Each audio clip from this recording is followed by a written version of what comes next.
Welcome to Real Talk for Real Fundraisers, the podcast where fundraisers, nonprofit leaders, and industry experts come together to vent, laugh, and learn. Through candid storytelling and insightful interviews, we explore the highs, lows, and everything in between. With a fearless, irreverent, and conversational tone, we're breaking down barriers, challenging the status quo, and creating a safe space to tackle the real struggles of the nonprofit world, one honest conversation at a time. Now here's your host, Jeff Schreifels. Welcome, Real Fundraisers. Glad you're here with me. Today, I've got a great guest, and it's going to be a great conversation. Michael D'Antonio is a seasoned marketing strategist with over 25 years of experience leading digital transformation at the intersection of marketing, technology, and business. As partner and founder of Bongo Consulting, Michael has a proven track record of building trusted client relationships, leading multidisciplinary teams, and delivering results-driven strategies for nonprofits, startups, mid-market leaders, and Fortune 500 companies. Michael's background includes senior roles at top advertising agencies like McCann Erickson, Digitas Health, and EPIM, along with 7 years as an adjunct professor of marketing at Temple University. His client portfolio includes Microsoft, YouTube, Comcast, Merck, Major League Baseball, which I'm really interested about, and many more. He's passionate about innovation and results. Michael helps organizations stay ahead of the curve in today's dynamic digital landscape. So let's bring Michael on. Michael, thank you for joining us. Thanks, Jeff. And already excited because I got my new mug. So awesome. Happy to be on. All right. Let's have a little coffee talk then. Looking forward to the discussion. All right. So since this is Real Talk with Real Fundraisers, I'm going to start out by saying you marketers, you general marketers, because of my history of being a direct marketing fundraiser, we've always had a problem with you folks because, you know, we were always given, when we were talking to some of these big brands that I used to work with, like Feeding America, you know, saying, hey, we got $1 million. Should we spend it in marketing and, you know, our brand, or should we spend it on, you know, bringing in new donors? Yeah. To us, it was like a no-brainer because this is like, are you going to spend $1 million? Let's bring in 30,000 new donors. And in 5 years, those 30,000 new donors are going to bring in millions of dollars, or we just drop $1 million and who knows what's going to happen if we market you. Yeah. Now, so that's been my bias growing up in this fundraising business. But over time, now that I've gotten older and I've seen, I think it can be a yes and, not an either or. And so I do appreciate the work. In fact, Feeding America is a great example because they used to be called America's Second Harvest. And that's how they knew them for years and years, America's Second Harvest. And then they decided, no, we're going to change our name to Feeding America. And they spent millions of dollars doing that whole process, marketing that brand, everything. And we thought at first, this is a waste of money. 15 years later, since they did that, now it's like everyone knows Feeding America. Yeah. It makes sense. It's like, this is what they do. Yeah. You know what I mean? And that brand and the organization has just taken off from where they were just 25 years ago. I mean, it's amazing. Well, that's so I see that power. Perfect example of an organization focusing on the impact and not the process. By changing their name, immediately helping their brand and helping people recognize what is their focus and what are they trying to impact and not what are they doing, right? Yes. So that's a really great example of brand marketing that immediately gets people thinking, what is the human element here? What is the element that your emotion, your what do you think and feel when you hear Feeding America? It's pretty awesome company name. I know. Yeah. Right. But when they were first starting to do that, I remember all of us back in the direct response shop at our agency was like, what a waste of money. They spent multiple millions of dollars on that rollout. Right. But now looking back at it, I'm like, no, that was the great decision. And look where they are today. And it just it was a brilliant move. Well, the name is the mission, right? Exactly. And when we think about like great brands and brand marketing, and I'll get back to your question, we look at some key areas: clarity, consistency, emotion, and coming back to Feeding America, right? It's clear and concise. They're consistent around their messaging and their brand marketing, and then the emotion of it. Like, who's going to say no to Feeding America, right? It's what we would want to happen in the world. Yes. And I think to your earlier thoughts and question, the answer is yes and yes, right? It's how can you utilize a budget to do direct response, to do brand marketing, to do sales optimization, to use a CRM. Like, how can you do those things all in conjunction working together? Because that's how you're going to hit the masses and get your audience thinking and feeling the way that you want your internal staff thinking and feeling about your brand. Yeah. All right. Let me start us off with a question. I want to know, like, how can nonprofits build a brand that connects emotionally while still communicating their mission clearly and effectively? Yeah, How does that work? I think the first thing, and I think not only in the nonprofit world, but in all industries, the things that I see that are lacking is that the internal staff doesn't understand the brand and the mission. And it's really difficult for a brand or an organization to market if everyone inside the organization is not singing the same tune. Like, if you took an organization or a nonprofit and you asked 20 employees of the nonprofit, I guarantee you're going to get 15 different answers on what their mission is, right? Right. So then how can you then go to the market to create a brand if your internal staff? So it has to start internally. It has to start with leadership, has to start with brand messaging, a brand hierarchy, but the internal staff has to be able to be on the same page in order for that message to go out there, because your brand is not just the marketing that you put out there. The brand is when your sales associate is talking to a donor at a cocktail party. It's when the administrative assistant is telling her aunt about the organization where she works. If all those messages aren't the same, then it's off brand. So I think that is one of the key areas of, like, internally, does the organization understand their mission and what they're trying to achieve? So how do you do that practically? How do you go into a nonprofit and get everyone basically on that same page? I mean, I think, like I said, it starts with leadership, right? It really does start with the leaders creating a hierarchy, a brand hierarchy of, this is what we stand for. This is what our purpose and mission is. This is how we're going to go about it. This is who we impact. This is who we want to impact. How do we bring our donors into our organization as part of our organization and not an outside entity that they're just going to give money? So it's layering all these ideas into a concise, I often wonder if most organizations have a document like this internally. Do they have it? Do they even have it written down as a source of truth for the organization? Is the leadership looking at that every 6 months and saying, are we really aligned with this? You, Jeff, at Veritas, talk about the Veritas way, and it's a way of doing things.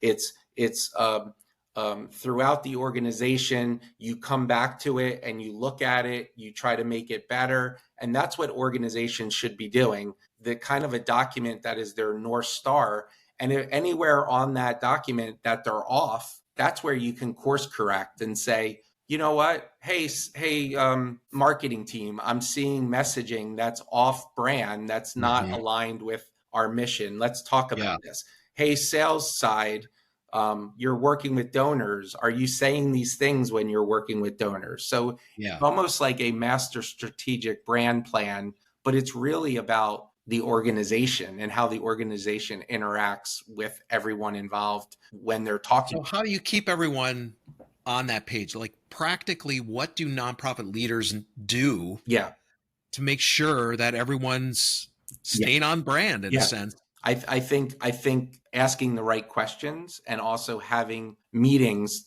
because it's one thing to dictate, it's another thing to engage and have conversations, right? Because everyone at an organization, at a nonprofit, is in a different role, dealing with different types of people, whether partners, donors, it could be third-party vendors from a marketing perspective, it could be operations. So, having, these town halls or quarterly meetings to get people on the same page, to understand and listen to what they're going through and the questions that they're getting asked about the organization. Because, I come back to what I said, it happens a lot in the not-for-profit world. You'll get 20 different answers from 20 different people on what their brand mission is. Because everyone's in a different role, they're talking with different people. And, look, coming back to Feeding America, that's an easy one. Whether you're an admin or it's like my mission is to help feed America. And I do that by having an administrative role at the organization, and I help support the leadership. But my kind of bigger goal of why I'm here and why I work here is because I'm helping to feed America. And that is a powerful statement at a networking event or a cocktail party. If someone asks you what you do, I wouldn't say, I'm a marketer, I would say I'm helping to feed America. Oh, how do you help feed America? I do marketing for Feeding America, and we do these things, right? So it's where you start also in the conversation around brand and marketing.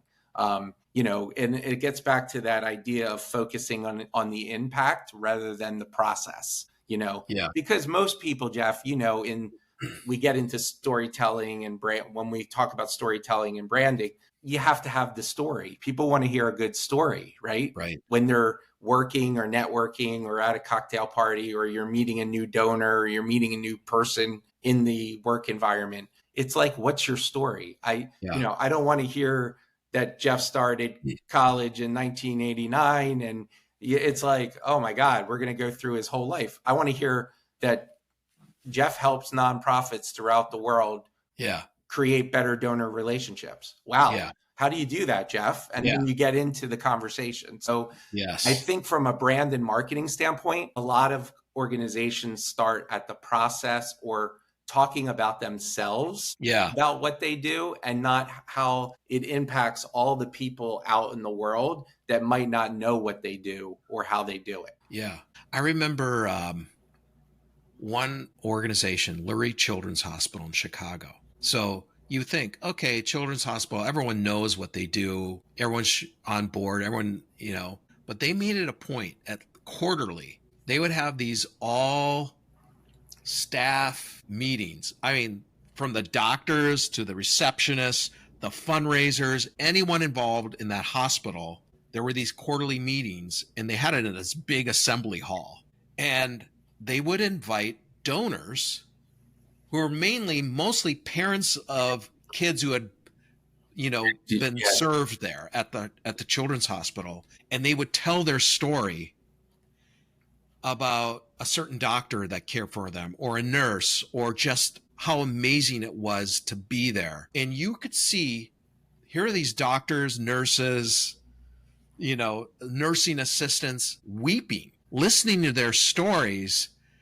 But I just kept thinking, how brilliant was it for the leadership to invite those donors to talk about the mission that they're doing? Absolutely. The impact of that, and make them feel so good again. Oh, yes, this is what we are about. Yes. Yes. It was incredible. And I just kept thinking, there's got to be a way for other nonprofits to do something similar to that, to continue to remind those people who are doing the work every day of why they're doing it. Yes. Well, and I think that's where authenticity comes into play, transparency. And we've talked about this offline about, the basis of a good relationship with donors is, can you talk to them when things aren't going so great, right?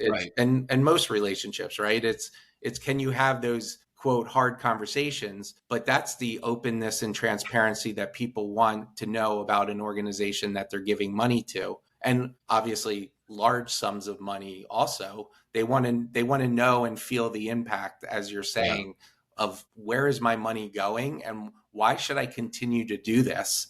Right. You know, I don't want to hear the boiler kind of template that your money's going to this. I want to know the stories. I want to see the real impact of if I'm impacting families or hospitals or animal shelters. How, you know, how is it a concrete example of the money I gave helping? Yeah.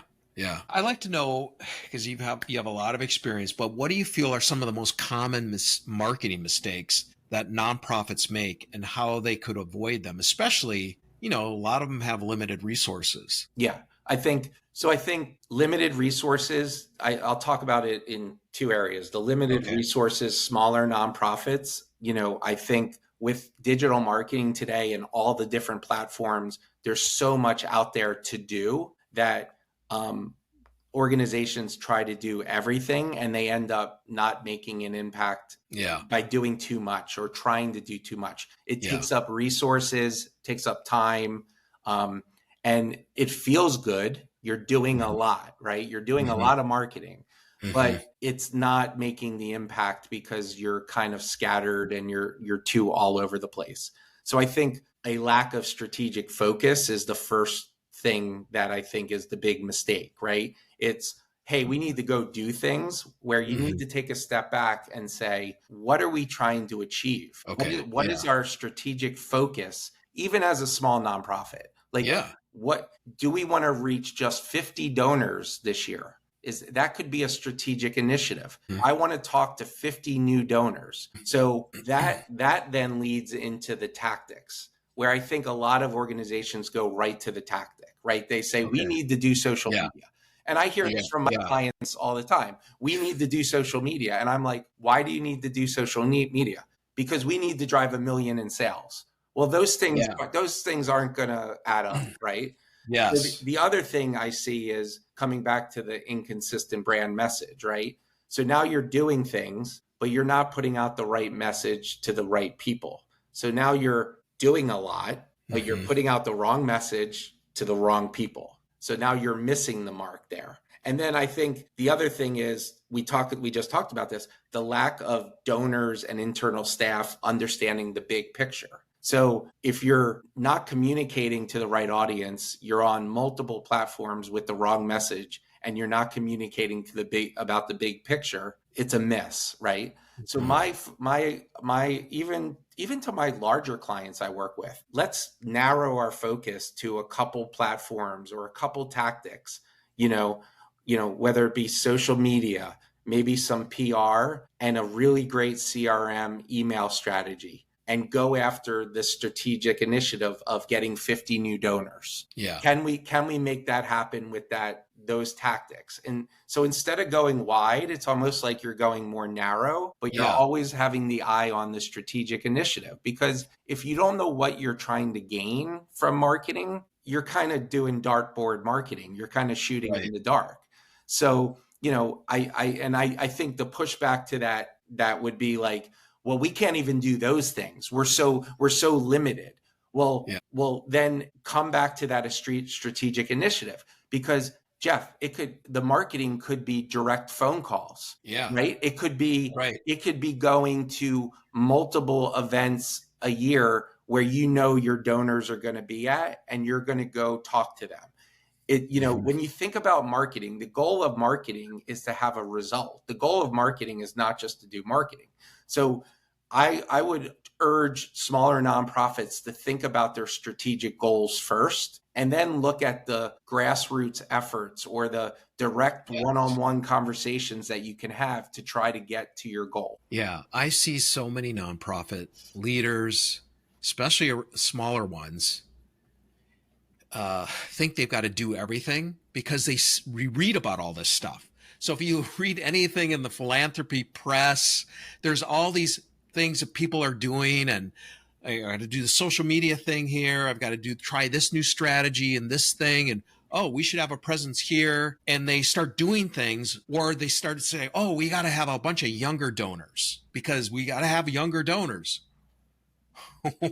because everyone else is doing it. Yeah. Yeah. And I think your analysis here of what nonprofits need to focus on is absolutely spot on. Really figure out who you are, what you're trying to do, what your plan is, and stay with it, and being more succinct about it versus wide. Yes. And also thinking, I hate saying thinking out of the box, but thinking about goal in mind. And I'll give you an example. I have a friend that has a nonprofit, and the organization loves having events. Yeah. They love bringing they love bringing community together. They love having events, but the time and effort to put together the event, to bring all the partners together, to have the music bands set up and all this stuff. And at the end of the day, I asked the leader of the organization, I said, well, how much did you raise at that event? And it was $20,000. And they put in 6 months of work to raise $20,000. And I urged them to say, was your goal to raise $20,000? And they said, no, our goal was to raise $50,000. Yeah. And so the level of effort and the work did not equal the return on what they're trying to achieve, where they could have been going to different types of donors to try to raise that $50,000 in different ways. Yeah. And I think there's always we have to have an event mindset, right? Yeah. And when you look at the ROI and you come back to the strategic initiatives, maybe that's not the best tactic to do. Right. It feels good. Yeah. It's a fun time. It brings people together, but does it really help you get to your goal? Could it be a smaller event with a little more higher level donors? Could it be a dinner? It's how do you create that nuance when it comes, you have to always be thinking about your strategic goal when it comes to marketing. Absolutely.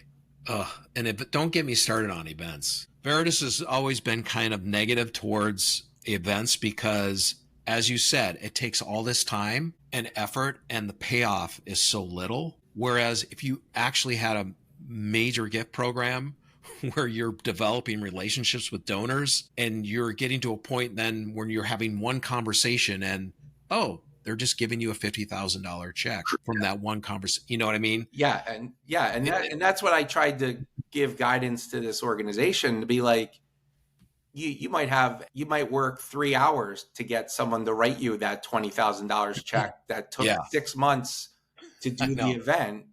Yeah. And all the effort and time and energy to put into it to raise only 20,000. So yeah. So with so much noise in the digital channels, what strategies have you seen work best for nonprofits to break through and engage with their donors? I mean, I think strategies that are personal, story driven, and strategically, like I talked about, picking strategic channels. So, the personalization and the stories for smaller nonprofits or grassroots nonprofits, when it comes to budgets and things like that, we are in a world of video. I mean, video is king, right? And it's the authenticity that someone with a phone and just talking into a phone and putting a video out about, hey, this week I had 5 donors do this, and this is why. There are so many opportunities for storytelling. And I think sometimes organizations get caught up in the, it doesn't quote look good enough, or it isn't good enough. Mm-hmm. I think a lot of people have gotten over that. It's about, is the content resonating with me? Yeah. Is this person talking someone that I want to hear and learn about and hear this story? So I think the story driven, actions are really what can help smaller nonprofits. It's rare that I see smaller nonprofits being on LinkedIn, just talking on videos, telling their story. Just tell the world your story. Give me a 40-second story about why I should learn about your nonprofit. Why is it impactful? Why is it different? What are you doing the last quarter? Just grab your phone, create that story. Put it out there. why is this happening? Why aren't they utilizing all of this? Is it they don't think it's the right way to do it, or they just don't know? Or I think it's a combination of people are hesitant to talk about their successes, which I think is interesting because especially in the nonprofit world, you're helping, right? Right. And most people, I think, want to help other people. And when they hear stories, how can you help if you don't know? If you don't know that there's a need, Right. I'm in the Philadelphia area. If I don't know that an animal shelter is in need, we're getting hit with so many messages. So if someone was on LinkedIn talking about an animal shelter that is in need, I'm a new face to hearing that story. So I think the other thing is a strong email communications to your donor base and your database. I think not only in the nonprofit world, but it happens in the for-profit world. Your database is your lifeline. The people that you come across and connect with. You have to be building your database. And I know that smaller nonprofits have a smaller database, but their job is to maximize that database, keep and build those relationships, but also always be looking to build that database more. So moving from 1,000 people in your database to 3,000 in your database could be a strategic initiative. It could be, hey, by next year, we want to have 2,000 more people in our database, which just over time grow that database. So you're always emailing and connecting with people about your mission and what you're trying to achieve. I also think the ask. I mean, with these platforms now, social media, LinkedIn, Facebook, Instagram, you got to make the ask. You got to put it out there. You got to let people know that you need help and that your cause is worthy for their money. And there's, you see it. There's so much competition in nonprofit world for the dollar, right? Yeah. I used to have friends that would only give to animal causes. I have other friends that only give to church causes, right? So it's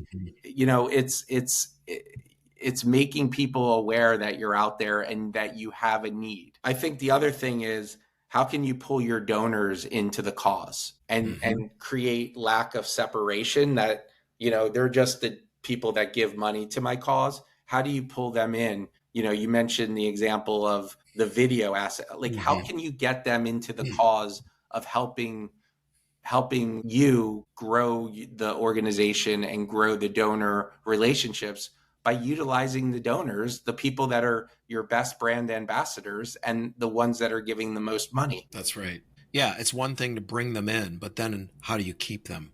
It's like, it's one, we want to bring in 50 new donors. Great strategy. You do that. But the next level is, okay, now how do we engage them further to deepen that relationship with them? And many nonprofits are not doing that. That's why you see high donor attrition, high donor value attrition going on, because we are not servicing or caring for our donors. We don't look at donors as part of our mission as well. Right. An organization, you talk about brand. What do you think about donors? How are donors part of your brand? Are donors just a means to an end, or are they actually part of your mission to help make this work? Right. And if it did, you'd have the mindset that we have these donors, we have to care for them because they're finding joy through their giving to us. How are we bringing them in and sharing in that with them so that they understand what we're doing, how their gifts are making an impact, how their engagement is making our mission stronger? Yeah. We don't do that. Yeah. And also that is part of the brand. Like if you had a strategy where, every quarter you called 25 donors out of the blue, whether you leave a message or you talk to them directly saying, I just want to let you know that your financial investment led to this. Yeah. What a great phone call to get, and what a great phone call to give. I know. And I've donated. We've all donated to causes, and you really don't get the feedback a lot because it kind of goes into this ether where you just donate your money. And I think it does come back to resources, obviously, but how can you, if you do that, that's how you build the donor story and the donor relationships more, that my money is not just going into a black hole. It's actually impacting, and I'm learning about my impact by getting a phone call or an email. Right. And, I know Veritas talks about building donor relationships, and that is your core mission to drive it. And there's so many strategies and tactics. To me, that plays into the brand of the organization. It's not a separate marketing thing. It's actually part of your brand that every quarter I'm going to call 25 donors. That's part of the marketing and branding of your organization. That's right. Because those people are the lifeline to continued success, and also referrals. That's right. Talk about referrals. Hey, I'm working with this great organization. I've donated money. I feel great about it. And this is the impact I've made. You should look into this organization also. This has been a great discussion. And hopefully it's inspired some folks who are listening to think about, what is their nonprofit brand like? And how do we market what we do, both to our donors, internally, to our internal publics? If they needed help, what do? What can they do? I'm happy to help. bongoconsulting.com is my website. And I'll also leave it at, I think one misconception is that marketing costs a lot of money. But think about some of the tactics we've talked about today. We're, at Bongo, we understand that everyone doesn't have giant budgets, but we can help with strategy. If you can help an organization with strategy, they can usually figure out the executional elements, right? And also being real, like telling a small nonprofit to call 3,000 donors in a quarter is just not realistic. But like, what can you handle? Can you handle calling 100 in a quarter? And breaking it down. And I think you'll see success with breaking down the tactics and also not blowing your budget from a marketing perspective. So we help a lot on the strategy side, and we help a lot with getting organizations to save money by not doing certain things, right? Yeah. It's like, hey, we're going to do this campaign. It's like, wait a minute. What's the strategy? What's the ROI on it? Did you know it's going to cost you this, and this is what you're going to get out of it? Let's take a pause on it and think about what's your overall strategy for the quarter, for the year, and how can you utilize your internal team to go do that in a way. So awesome. Good stuff. Well, thanks, Michael, for joining us. And for those who are listening or watching in, thank you for joining us on this edition of Real Talk for Real Fundraisers. And we'll see you next time. Thank you.